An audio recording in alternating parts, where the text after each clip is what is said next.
Programme حالات حاضرہ کے ساتھ جرمنی فرینکفرٹ سے علی آپ کی خدمت میں حاضر۔ السلام علیکم۔ آج کا موضوع جرمنی میں سیاسی پناہ کی درخواستوں میں اضافہ۔ جرمنی میں سیاسی پناہ کی درخواستوں میں ایک بار پھر اضافہ۔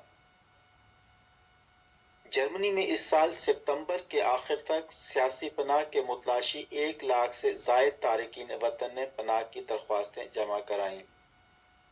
یہ تمام غیر ملکی پہلی مرتبہ پناہ کی درخواستیں دینے والے ہیں۔ پناہ گزینوں کے امور کے نگران وفاقی جرمن دفتر کے مطابق یہ تعداد گزشتہ برس کے پہلے 9 ماہ کے مقابلے میں 35% زیادہ تھی۔ اس سال جنوری سے ستمبر تک کل 1,02,078 تارکین وطن نے جرمنی میں پناہ کی باقاعدہ درخواستیں جمع کرائیں۔ اس سے قبل گزشتہ کئی برسوں میں یہ تعداد مسلسل کم ہوتی رہی۔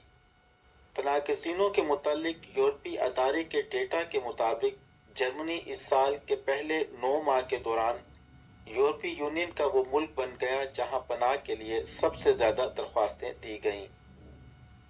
جرمنی کے بعد 54,000 درخواستوں کے ساتھ فرانس دوسرے اور 42,000 درخواست دہندگان کے ساتھ اسپین تیسرے نمبر پر رہا۔